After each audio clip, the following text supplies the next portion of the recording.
Good evening and welcome back to the channel and welcome back to Planet Zoo.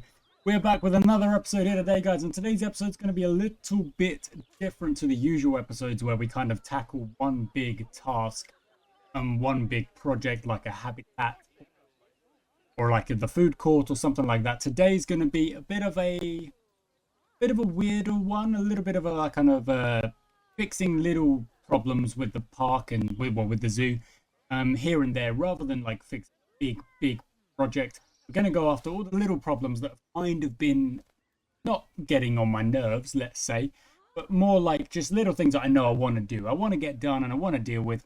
That's what we're going to do today, guys. It's basically going to be a little bit of a, I don't know, like a zoo upgrade episode. Little parts of the zoo, just getting upgrades rather than one big project. So we're going to go into a time lapse. You're going to see everything I go for. The first thing is probably going to be like the pathways. I'm going to mess and mix up the pathways, connect them all up and stuff like that. And the second part of what I'm going to do is probably building a little bit of a wall around this area, kind of this little part of the staff area, let's say. And then also what I'm going to do is maybe kind of start planning where the next habitats are going to go. We're going to have big spaces, little spaces, a mixture, so that when we do start building the next habitat, we've got the space ready, we know what we want to do, and we're just going to go for it. So guys, please enjoy the time lapse. We'll get some music on in the background, chill out and watch some Planet Zoo.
And there you go, guys. That is the time lapse. All done. All done for a little bit of kind of like the tasks I wanted to get done in the zoo. You can see like we built a little bit of a shelter to, well, this kind of area here. Just because when I was looking at the negative impact areas, where is it? There it is. This area here was kind of hitting people that, I mean, that's also gonna do it. We need to maybe get some more vendors, not vendors, janitors. But this area was kind of reaching over here, and the pathway was getting hit by it, and the same over here. So what I did was I decided, I was like, okay, let's quickly rebuild the path, kind of correct it just a little bit so it goes around here. It's still a pretty wide path. It's not like that much smaller. With a nice little kind of like hedgerow with some trees, and maybe I could add some more in there. I don't really know, but that's not for now either way. What other jobs did we go to? Well, we did relay a lot of the path around the zoo. So the idea with these kind of pathways here is that these habitats can be expanded like big time, make them much bigger so that the red deer can kind of roam around here as well. And you've kind of got little sections to it, which isn't the worst thing. because then they can hide from like being stared at as well. But there's also like big gaps where they can be seen. So you know, from here, they can kind of see. And maybe I can flatten that hill a little bit. In fact, that's what I'll do right now. I just smooth that hill down a little bit, and maybe even push would do that a little bit better.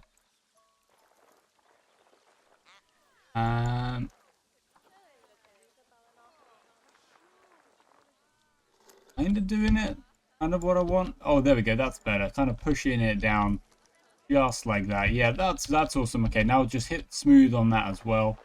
Oh, they're having a run around on the newly laid hill. Just so that, yeah, from here you can kind of see a little bit more. And then as we go down to the far end, this will be like a big field area. Maybe a few trees, maybe some food down here for them to like wander about on. And then the same for the zebras, because obviously the zebras at the minute, they do seem to be chilling out in this area. But this was the size of the habitat before, and it doesn't seem nearly as big as I would want it to be. So that's why I've expanded these habitats. We'll make them much bigger for the animals, and the pathway can go all the way around. You can't see them everywhere, you know, you can only see them from these specific sections here, which I think isn't the worst thing. It means that like the pathway probably won't get clumped up a bit like it does tend to do over here. But I do have plans for that as well. So we're going to have more habitats in these areas, up in here as well. Could even have like a massive habitat in here with like a big animal of a certain kind. I don't really know what, but we could do that. Maybe even I'll put a poll up and say, what animal should we go and build a habitat for next? You know, it could be an aquatic creature, because we've got the penguins, but everything else is kind of a land creature. And we've also got this little pathway here. And the idea of this little pathway is that I'm going to build a big kind of exhibit space in here. So what I mean by that is I'm going to build a big building, kind of like shaped like boom, boom, boom over the top. These will be archways. And then inside we'll have even smaller buildings, or like when I say building, it may not be all indoors. It may be like more like a big wall, that is kind of like you're still outdoors even though you're indoors, kind of like a big tent, I suppose, but not really a tent. We've got a new inspector. Oh yeah, and this is the next bit we did as well. We built this little kind of shopping area. It's really kind of close to the entrance, which I'm not a big fan of, but I did make it a little bit nicer. We've got a nice little statue here with the flowers around it. They can buy whatever they want to buy. There's flowers, there's an information desk, there's 2 shops here, which aren't as cool as these ones. We need to put some signs up there and make them look a bit cooler. Because that's a shell at the minute, whereas over here we kind of did it custom, which means there's no rooftops on these bits. So maybe we need to like plant some rooftops on that bit. But I don't mind it. Like, it does look okay. If we put the signs on, it will look fine. Oh no, someone's left their balloon. Oh, it popped. Is that me? Did I do that? Did it pop because I clicked it? I don't even know. That could be a cool thing if that did happen. If I click one of these. Oh my god. Oh, it did pop. I popped it. Okay, don't click on them when they're carrying them. But if they drop them, they're fair game. Yeah, we've also got the penguins, obviously. We've got loads of animals. We're looking pretty good on the animal trading. We'll do a quick run. Oh. I've got a reward here for education. That's nice. And it does say to release a zebra into the wild, we'll get a 500. Oh, well, it's not a lot, but it is some. It is some. And we've got this little area. We kind of closed off this little staff area as well. It doesn't look great a minute, but we'll fix that another time. I don't know what we'll do next episode. It's a bit of a break here at the minute. But it could be to kind of fill this out. It could be to fill this out. Or it could be to start a new habitat. So what I might do, actually, I will do that. I'll put another poll on the community tab. I've done a few polls recently. We'll put another one on and be like, what animal should we go for next? I'll pick maybe like, I don't know, like 4. I'll pick 4 animals from the big list over here, and we'll either do a new habitat or we'll do another task. So yeah. That'll be it from me today, guys. I do hope you've enjoyed the time lapse, kind of watching the zoo come together a little bit nicer now. It's much better than it was when we just had the little red zoo habitat. Oh, look, there we are. Red deer habitat, I mean. We click it. Yeah, we pop the balloon, and there we go. That's quite funny. But yeah, it's coming together. It's coming together nicely. I'm really, really happy with how, like, things are going with the zoo. It looks pretty cool. There's still like spaces ready for decoration and stuff like that, and it's still, surprisingly, it's still running really nicely, like really smoothly. When I try and build while it's running, then it does kind of get a little bit choppy, but when you're just watching, playing, whatever you're doing, it runs really nicely, and that's fine. That's good. So yeah, oh, it started raining. That'll be a good sign to end. So thank you so much for watching, guys. I do hope you enjoyed this Planet Zoo episode, and I shall catch you next time.